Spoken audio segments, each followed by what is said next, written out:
I'm Tyler LeMasters. This is the Pulse of Spokane. I have a wonderful guest. As always, I have a wonderful guest. She is the owner of her own hair company, Cultured, Colored, and Company, right? Yes. And she's a cosmetologist. She's been very successful. Been doing it for about 12 years. Jessica Hatch. Hello. What's going on? That's the second show now that people look at the camera. I'm like, do I look? introduce Where do I them. look? I don't know what to do with my hands. Yeah, it's good to have you on. Thank you for having me. We've been friends for, I think, almost 15 years now. Oh, you're aging us. Yeah. Yeah. Medic Lake think. High School, all that kind of stuff. Oh, man. So you're a cosmetologist, Mm-hmm. successfully been running your business for the last 12 years. So I actually opened my business in 2020. I've been an employee up until then. Okay. So there's different positions you can have in the industry, whether it be hourly as an employee, commission, and or a booth renter and running your own business. Yeah, and you switched over to being in charge, Yeah, in 2020. which is great. But all the pressure's on you then, right? Yes. You have to make money. Yeah, and what a year to do that. Yeah, for sure. Did you just switch before COVID? I switched after COVID. Oh my gosh. COVID is what pushed me into it. Okay, what pushed you into that? Like, why would you decide in COVID? Well, I've watched my husband run his business for quite some time, Uh-huh. and that was inspiring. But I think what COVID taught probably the majority, but me myself, was sometimes structure isn't always promised. Oh, wow. Yeah. Yeah. So, Yeah. and I think I stayed an employee for so long because taking that leap of faith and taking that responsibility, that's kind of scary. Yeah. And then when something like a pandemic hits and you realize everything can be swept out from underneath you, Right. you put all Yeah. your eggs in one basket and then you kind of don't have control over it anymore. Yeah. So what that showed me is it's okay to take a leap of faith and start putting things into your own hands. I was So- just talking to a business owner yesterday, and he runs a landscaping company, which, they've been doing okay. But he was saying usually you're competing against market forces, right? That's the unknown. Is what's the market going to be like? What's the economy going to be like? But now it's what laws are going to come down, what regulations are going to come down, and that is a whole different ball game. Right. So and how you want to play that too. right, yeah. I think there's the always people a who are flip winning side. are the people who are freeing themselves from any ties and trying to innovate and be creative and just be responsible for their own business. Yeah, and that's exactly what it showed me. Yeah. It's like you spend so long doing these things that I think, like for me, and this is probably universal, but speaking from my experience, it's been so interesting because before 20, I talk about 2020 like it's an event. It was an event. The whole year was an event. Yeah. Pandemic was an event.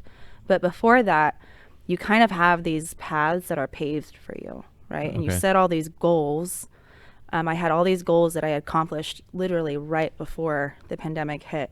This time last year was the most pivotal point in my career. And I thought I had finally made it. And Yeah. then less than 2 weeks later, it all came crashing down. Yeah. And so you have all these paths that are paved with all the obstacles that you know are going to come, and you face them and you get that hurdle, right? Yeah, And then you're on to the next, and then you reach your goal. for sure. Whereas then the pandemic hit and threw everything off course. And guess Yeah. what? There's no more paved paths. Yeah. So how do you navigate now? Yeah. And so for me, it was like, well, it's going to be whatever I make of it. So I got to ditch what I've been doing, and now I have to set a new goal and pave my own path. And I think everyone, and it doesn't matter what profession you're in, that's how it is now. Yeah. And all you have to consider is the regulations being set out in front of you now. Right. You know, and they keep changing. Every day there's a revision. Yeah. Especially in my industry. I think our revisions have been... So what are some of those regulations for your guys' industry? As of today. Yeah, as of today. Because I think we've had like 10 plus revisions on our regulations. Some of them have been 2 days at a time. Some have stuck for 3 months at a time. Yeah. For us, it was really hard to navigate them because it was kind of up to interpretation. Mm-hmm. Everything was up to interpretation. There were so many gray areas, and you want to make sure that you're abiding, but also that it makes sense. And so for us, I think we have to take it with a grain of salt. And we go to school, we don't learn how to do hair in school. Everyone knows you don't learn hair. You learn how to provide something safely. Because there's so many liabilities, right? So you learn how to disinfect. You know how to do all these protocols. And then you have a pandemic, and then they give you all these regulations. And it's like, well, that's not really any different than what I've been doing. Oh, yeah. Because you guys are cleaning everything. Everything. Yeah, you're sterilizing everything. Yeah, if you haven't been doing what they're telling you to do now, what have you been doing? Yeah. The only difference is that we're wearing a mask now. Yeah. So when it first started, what were the rules? Like the most strict rules at the beginning of COVID, were they? Because I don't know. Oh, yeah. So our rules were, you had to keep every single door except for your back door locked. What? Yeah. Okay. Why? Good question. Okay. You Next weren't, rule. You weren't allowed to have walk-ins. Everything was by appointment, which makes sense because Okay, that makes sense. I mean, if you're doing, you know, like barbers were more affected by that than anything because they have just continuous walk-ins. Yeah, yeah. Whereas like for somebody in my profession, everything is kind of set out weeks ahead of time. Yeah. So it was no different for me in that realm of it.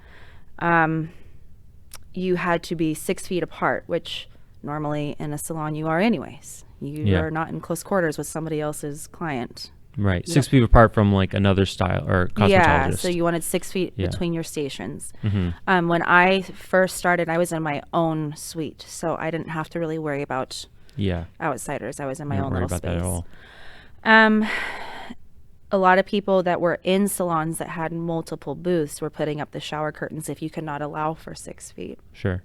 Which is fine. Another rule that, in my opinion, just seemed kind of odd was not only are you have to wear a mask, that's a given. Yeah. But when you're in the shampoo bowl with your mask on, now you have to put a towel over your client's face as well the entire time. Oh, because they're leaned back and you're leaned over them. With the face mask and a towel over it. So like, I guess I'm giving you the illusion of waterboarding, but yeah. So did you have any clients that got worried about that? I didn't do it. Oh, okay. Because I was in my own suite. Right. If I was in a salon shop where there was multiple shampoo bowls for the consideration of others around us, I would have. Yeah. But because we're in our own private suite, rules were bent a little. Yeah. And that rule didn't last very long for a lot of people because I think when you have breathing issues as is. I mean, how do you even find out about the rules? Because I think a lot of people, you sound like you're really well informed on the rules. I talk to a lot of business owners. Yeah. They've got no clue what the rules are, and they want to know the rules. They don't know where to find them. So I try to remain above board as much as possible. So I'm consistently going online and looking at the DOL website and what it's telling us. But not only that, as a cosmetologist, you get those emails directly too, and you have a whole separate login. So in our industry too, there's like a bunch of different Facebook pages and groups where everyone keeps each other informed. Okay. Because a lot has changed in our industry behind the scenes this last year that a lot of stylists weren't even made aware of, and usually they would be, like licensing fees, licensing protocols. All of that has changed, and even adding new licenses, and now the revision of certifications is happening. That's in play right now with legislation, and a lot of stylists don't know about it. Maybe it's just me because I like to read a lot, but there's some pretty scary stuff that's happening right now that we'll see in 6 months what it looks like. Yeah. But so independent contractors, right? They've had a lot of flood of new independent contractors, right? Because people lose their job, unemployment is pretty high, and so what do? You become a realtor. You Right. become a hairstyle, Yeah. you do what you have to do to Right. be in charge of your own business. Have you guys had a flood of new people trying to come Absolutely. in? Absolutely. It's not Yeah. even coming in, it's people leaving employment positions, like employee positions or commission positions. I have seen, especially in our community, just because I think we're so close knit here, over half of stylists that were once in a employee or a commission have now gone off on their own, Yeah. and Yeah. and pretty quickly. I think Right. when we came back from being closed, that's exactly what happened. Mm. A lot of bigger people are bigger, well, more well-known names that have a little bit more rapport. They went off on their own finally. We all took that leap of Sure. faith. Yeah. And then it was great because we all had each other too to like bounce ideas Right. off of. And So, support each other and stuff. yeah, and I think that's what it showed us too is, when all of this kind of chaos happens and confusion is happening around us, the one thing that remains consistent is your community. Mm. And so if anything in our industry, I think it brought us all together. And even Yeah. though there's going to be some hiccups here and there when you're leaving, these people that have employees or these people that are doing commission, they're having to figure it out too, because now they're losing employees. Yeah. So now they're having to reroute and figure out how they're going to sustain their business, but also knowing that they can't take it to heart because this is what this individual has People to just do. have to do what they have to do to survive, But it's so. been so incredible because it's brought everyone together. Mm. I mean, that's the way independent contractors are, though. It's a good community. I enjoyed it when I did real estate. I enjoyed, because I always thought that you would get in and it was going to be ultra competitive, Right. and everyone was going to be mean, and it was very political. Real estate was just the best. I mean, Really? I made so many friends, professional friends that Yeah. I'm still very close to, because it's like there's a big pie. Right. And I mean, hair is the same. Hair It's is exactly the recession proof, same. right? Because it just keeps growing. Right. Well, and it's not even just hair. Mm. It's therapy is what it is. People are coming to you. Hair what? Therapy, like therapy. Oh, therapy. Therapy. Right. People right. are coming to you for that energy. That's what I like to think. And so now people are coming and sitting in your chair, not even for a good hairdo. They just want somebody to nurture them. Yeah, because you're one of the only people they can come in contact with, especially when it's really strict. They have no filter. There's Oh my no gosh. filter there. Yeah. You're a hairpist. It's great. Okay, so what, aside from COVID, Mm-hmm. how have things changed since you first started 12 years ago? I mean, Yeah. social media was a thing 12 years ago, but But we didn't know now- how to use it. right, we didn't know how to use it. It was for your friends. Yeah. It was for your friends. Have It you was ever for have actual you ever socialization? Have you ever gone and looked somebody up? And we got smarter over the years where we were like, we would start looking at privacy settings and whatever. But Yeah. before all of that, when we were trying to figure out what that platform was for, and you start seeing all your little status updates, and you're like cringing. You're like, why did I even share that?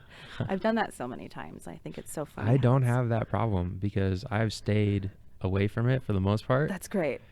I did do a little deep clean recently Really? before doing the city council Yeah. thing, but yeah, That's commendable. But Yeah. anytime we do like a new hire and like they have everything private now, but before it was private, you see all the status updates. You're like, man, Yeah. 2012 was wild. It's a wild time. well, I got friends that do really dumb status updates. I'm like, guys, that's gonna come back and haunt you. Mhm. It's gonna haunt Guilty. you. Yeah, Guilty. but no, how has it changed? I mean, because you Everything. use social media really well. That is You do. our industry. It's subtle and it's professional, Mm-hmm. but it's also very personal. That's what it's got to be, right? Because You there's got to a be real authentic. promotion sort of vibe that Right. we get from a lot of people, Mhm. and that becomes noise real quick. Right. You know. Well, our industry thrives on it. Yeah. We thrive on it. And when I came into it, we didn't have it like we do now. Mm. We didn't have education at our fingertips. We didn't have people influencing Yeah. us every day.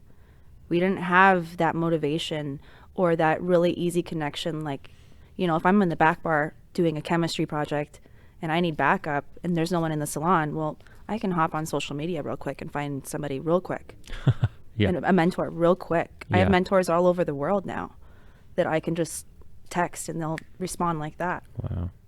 Instant And gratification. I mean, also, I remember we'd go in to get your haircut, and you'd go in and you go, okay, you'd show up maybe 5 minutes early and start flipping through the book. Yeah. You're like, let me find which guy represents, Right. the best. The hair Now, books. I mean, they're like online. They probably come with their phone. This is what I want exactly. Yeah, and that is a catch-22, because that can do a lot of unrealistic expectations.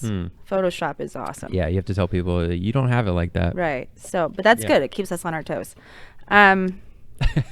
So before, like when I joined the industry 12 years ago, we didn't have any of that. And it took me until year 9 to finally figure it out. Yeah. And that was because of social media. That was because of influencers. That was because there was people that were finally wanting to educate others and take younger stylists under their wings. Yeah. And so. Yeah. Because you went the extra mile, especially before 2020. Mm-hmm. I followed a little bit, but you went the extra mile. You went and got, I don't know what it was, but you went to like a special school to be trained under some no joke cosmetologist. And I went to I became a brand educator okay. for a hair company, and they had an academy. Yeah. And their main focus was editorial and runway hairstyling, and that was my goal. And so we went down there, and I spent about a year training under some of their creative directors there. A year. Yeah. Jeez, a year. That's crazy. And then I finally made it, and then we started doing fashion weeks, and it was incredible. That's amazing. Okay, I'm going to ask one more question, but before, where can people find you, book you, all that kind of stuff? My main platform is Instagram. Okay. I'm trying to get What's your savvy Insta? with my TikTok, but Instagram is _Jess Makin' Messes. Okay. It's We'll clever, put it on right? the screen or something so people can see it. Yeah. And that's it, right? Instagram. And then if they want to book you? Via Instagram as well. There is a booking link on Instagram. Perfect. So, and it has on that booking link a full list of menu and scheduling, all the things. Cool. Yeah. This is the last thing I want to ask you. And this is the question that I really am excited to hear what you have to say. Because we went to the same high school. Yeah. Right? We went to Medical Lake High School, small school, 800 kids. Military without kids. throwing, military kids, without throwing anyone under the bus. I would say our education was subpar. Yeah. That's just the way it was. At best.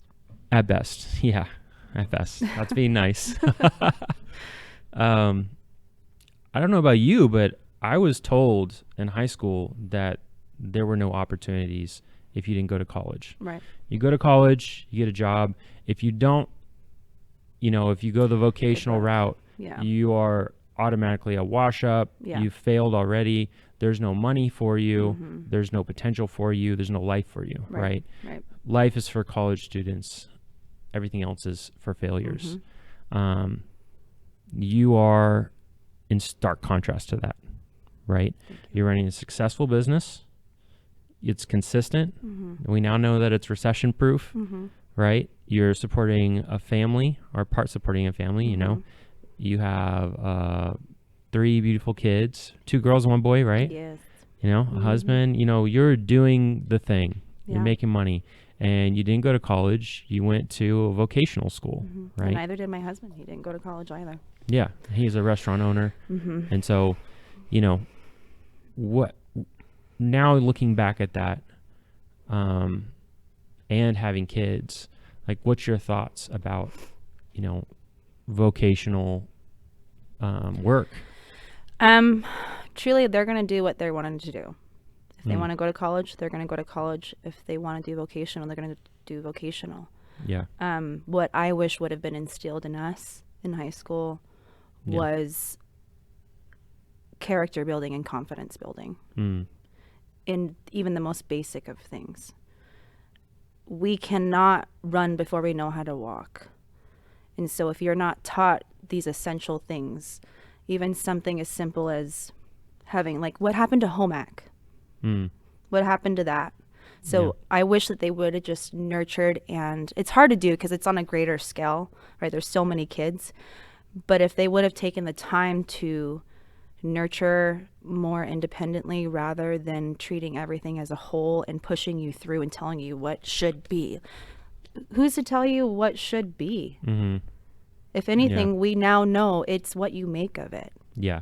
So the stereotypes or the stigmas behind whatever, just letting my kids explore on their own and building their confidence in whatever might strike their fancy. Like, I don't care what it is. You want to go paint nails? Go paint nails. Mm-hmm. But what I want you to identify what it is that sets your soul on fire with that. Yeah. What is that? And you're not going to know until you go out and you take a hold of those opportunities, right? Mm-hmm. So you're not going to know what fuels your passion until you know what doesn't. So do it all. Yeah. Go to college if you want. Go to vocational school if you want. Well, I know your kids are going to be fine no matter what, because I've got two parents that are ambitious and hard workers, and, you know, they'll have that over them always. Yeah, when I think about the schools and stuff, we've we know where we're sending our children to school because we want to cater to that. Yeah. The nurturing aspect of it. And so it'd be nice if maybe academically they could create curriculums that had more options available for children to start finding what is going to spark their interest. For sure. And start refining that rather than telling you what you should be doing. Yeah. You don't know what you're going to be good at. You don't listen to somebody else. Only you're going to do that. You'll figure it out through trial and error. Yeah. And no matter what, we're all going to be here to support you. So definitely. Okay. Well, I appreciate you coming on the show. Thank you. That's probably one of my favorite ones so far. I appreciate Jessica you. Hatch, Cultured, Colored, and Company. Thanks for tuning in.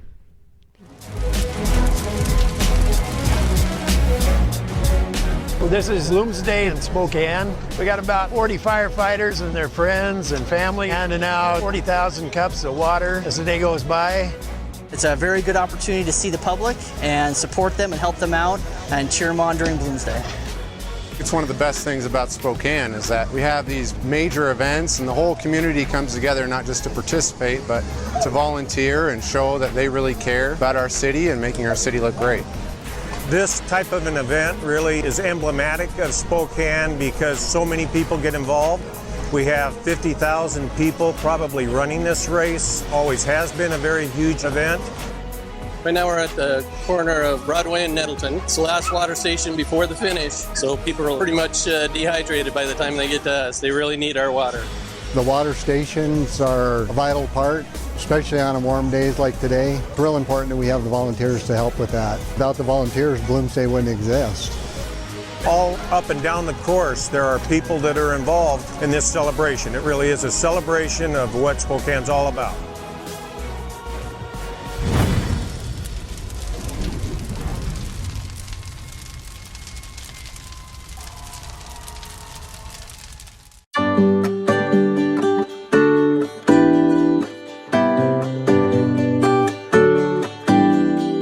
Welcome to Apex Plaza, Spokane's one-stop cannabis destination. Apex Cannabis features thousands of economy, value, and luxury cannabis products.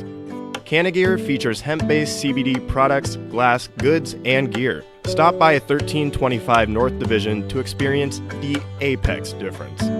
This product has intoxicating effects and may be habit-forming. Marijuana can impair concentration, coordination, and judgment. Do not operate a vehicle or machinery under the influence of this drug. There may be health risk associated with the consumption of this product. For use only by adults 21 and older. Keep out of the reach of children. When building a home or considering a major remodel, who are you going to choose? The Spokane Home Builders Association is an organization that works to elevate professionalism in the residential construction industry. We promote, protect, and educate for our community, building our community one home at a time. We are the Spokane Home Builders Association. Thanks for watching this episode of The Pulse. We are where you are. Check us out on any of these other platforms as well as our website. This show is sponsored by Local 29 Firefighters Union, Homes for You, and Apex Cannabis.